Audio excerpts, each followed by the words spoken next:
Sometimes you know you're with the perfect woman, like the lovely lady Jennifer. I know she's the perfect woman because for Christmas she got me this toy Dunkleosteus. Awesome! Check out the teeth. Well, the sort of teeth, the sort of plate things that grow out of their head. This is awesome. I even love the tail. It's so shark-like. It's all bony, it's armoured. It's just the most, well, it has to be the most awesome thing ever to swim in the sea. Looks like a cross between, you know, a shark and aliens. So yeah, I love this. So this is what we're going to be doing today. We're going to do a how to draw the Dunkleosteus. Okay, I'm going to show you now one of the big secrets of drawing. I'm going to do this in 3 parts. First part's what I call the under drawing, which is going to be a gesture drawing. And watch how I keep the hand flowing. I very rarely do I just stop. I don't sort of stop, start, stop, start. I keep the hand moving. It's getting a certain flow happening. This is one of the things you don't get in a lot of how to draw videos, but you see a lot of people do it. And I sort of realised the other day that I was doing it, and it's a flow. It's like boxing, or it's like tennis or sword fighting. You need a certain flow to keep it going. If you break the flow, it just doesn't go as well. So that's why a hand keeps moving. It never really stops and rests. So that's something to try, something to practice. It's trying to get a nice flow happening when you're drawing. And this bit goes rather fast. So it's a very scribbly mess. Well, I actually quite like the scribbly mess. And we often call this a gesture drawing. People who do gesture drawings have sort of got this flow happening pretty much by default, just by moving fast and not stopping. So there's a certain flow that happens, and when you get that flow happening, you get more confident lines. The next stage is popping down details, doing corrections. So you know, you might alter some things, like you're going over it a second time, giving a second sweep over the whole thing. You're adding more details. Again, this is sort of underdrawing for the details. First underdrawing was there so that you can pop details on it. The second time you go through, you're adding more details, so that when you go through the third time, you got a good chance of getting everything exactly the way you want it.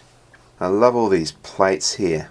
Dunkleosteus is what's called a Placoderm. A Placoderm are these bony fish. They've got these like bony plates on them. They really should make movies about these guys. I mean, honestly, there's just a Hollywood monster just waiting to happen. Maybe it's just that it's hard to say Dunkleosteus. You could call it Attack of the Placoderms, though. That'd be a cool title for a movie, wouldn't it? Attack of the Placoderms. Oh well. I'll speed up a bit here and get to the third bit. So the third stage of drawing is to go over the whole thing pressing really heavy with a pencil, or in this case I like to go over it with ink, because ink's nice and bold.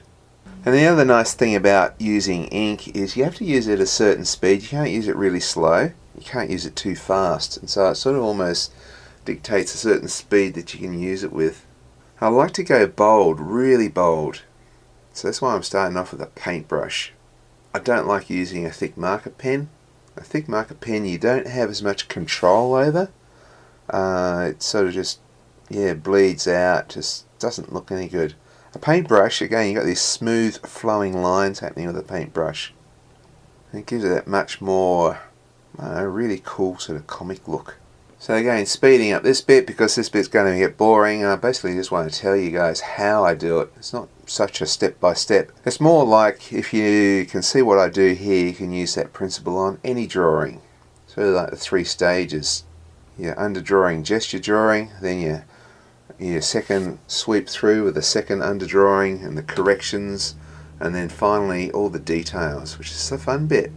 Once I've finished with the paintbrush, I then move on with the nib pen. I'm not using the finest nib pen, I'm just going to keep it all very bold. I think because I've been doing some lino cuts lately and I love the way lino cut looks, it just sort of makes me feel like doing this one a lot bolder. The great thing about doing things bold is that, well, you can see it from across the room. It just stands out. It also stands out as a little thumbnail icon on the internet too.